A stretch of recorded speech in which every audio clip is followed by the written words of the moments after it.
Now that you know what snow is and how wax works, I want you to store that information away with the knowledge that yes, it is complicated. But you don't actually have to worry about how complicated it is, because I'm going to show you a really simple way to wax your skis without worrying about all that complication.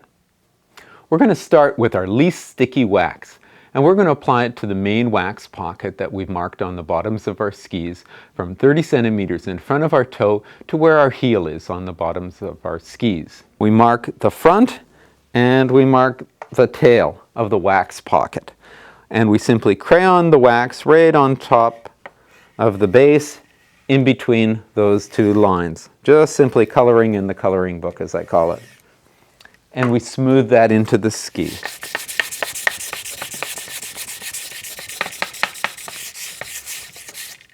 Okay. Put on a couple of layers. It's best to apply several smooth, thin layers than try to glob it on in one thick layer. In fact, the greater the distance that you're planning to ski, the more layers you should apply to the bottom of your skis. Okay? A properly waxed ski shouldn't even look like it's got any wax on it. In fact, the only telltale sign that there's wax on your skis is if, when you touch it with your finger, that it leaves a fingerprint on your skis. And that tells you that, in fact, there is enough wax on the ski.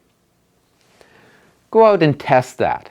Make sure that the skis have cooled to the outside temperature, and test that on a section of track. Go up a hill, go down a hill, and ski along a flat section to determine whether that's gripping adequately.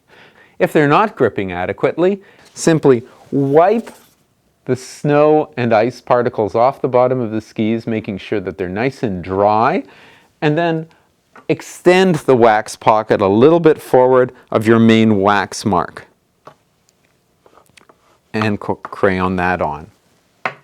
Smooth that in and test it. If that doesn't give you adequate grip, you need to use a stickier wax. We then go to our stickiest wax and we apply it again to our main wax pocket.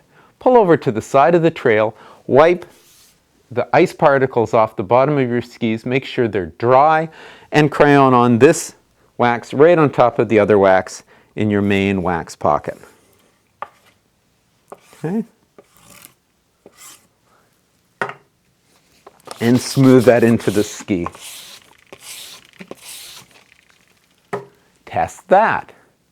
If that doesn't give you enough grip, then again, extend the wax pocket forward and crayon it on and smooth that into the skis. If that doesn't give you enough grip, it tells you something fundamental about the stuff on the ground.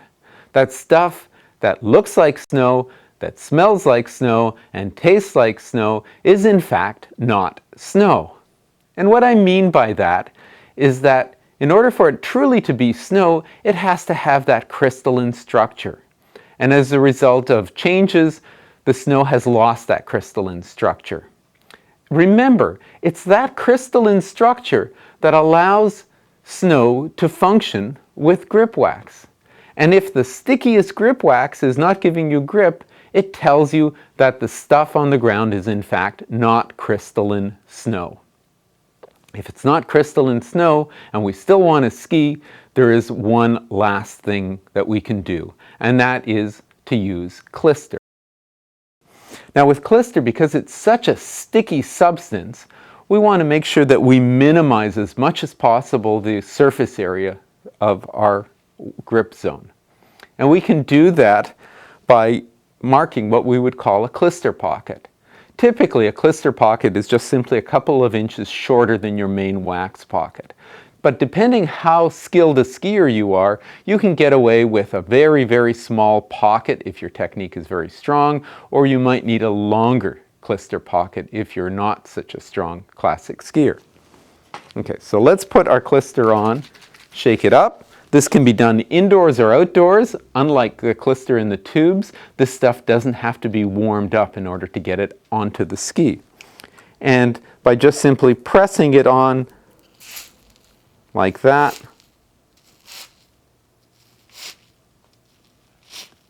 we have it applied in a nice, thin, and even way.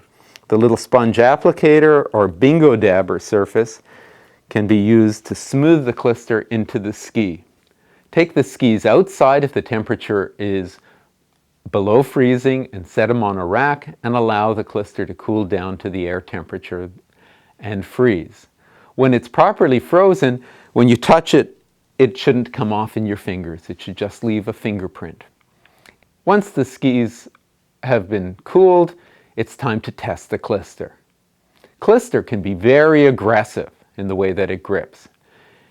And it's not uncommon to end up falling on your face with your first few strides if you're not careful. It takes about 1 kilometer or more to actually ski Klister in to the point where it's working in a reliable way. So go gingerly on those first few strides and ski the Klister in. You probably won't find that the Klister is not gripping adequately, but you may discover that it's gripping too aggressively. In fact, any of the stickier waxes you may discover at some point are sticking too aggressively. If you're finding that you're unable to free this buildup of snow from the bottom of your skis, scrape the bottoms of your skis, remove the built-up ice, and apply a less sticky grip wax on top of your stickier grip wax. And it's very simple to do. Make sure that the skis are free of snow and ice, and apply a masking layer of your least sticky wax right on top of that dry, frozen, soft, sticky wax that's already on your skis. Smooth that into your skis, and you'll be amazed at how well it performs. It's a dramatic transformation of a very sticky, overly aggressive wax into something that's very manageable. So, quick review. Arrive at the ski area, start with your least sticky wax, apply it to your wax pocket, smooth it into your skis, test it. If that doesn't give you enough grip, extend the wax pocket forward and test that. If that doesn't give you enough grip, go to your stickiest wax and apply that again to the main wax pocket and test that. If that doesn't give you enough grip, extend the wax pocket and test that. If that doesn't give you enough grip, it tells you that the stuff on the ground in fact is not crystalline snow and requires Klister in order to give you adequate grip. Apply Klister to a smaller wax pocket on the bottom of your skis and allow the Klister to freeze. Test that. That you won't find doesn't give you enough grip. It may, however, give you too much grip, in which case you make sure that the skis are clean of any moisture or ice particles and apply a less sticky wax right on top of that stickiest wax preparation and smooth that into your skis. This masking layer will dramatically improve the characteristics of any overly sticky wax. So how can 2 simple grip waxes do what other people use 20 different waxes to achieve? Well, the reality is that those 20 waxes are variations in degrees of stickiness from the least sticky wax to the stickiest wax. Believe it or not, you can achieve all the stickiness variations from this to this by simply varying the surface area that you're applying the wax to. Again, we start with our main wax pocket and we extend that wax pocket as we need to, and then make the transition from our least sticky wax to our stickiest wax as needed, and whenever necessary, if we have something too sticky, we simply make it less sticky by putting the less sticky wax on top of the stickiest wax. Very simple and very easy to use.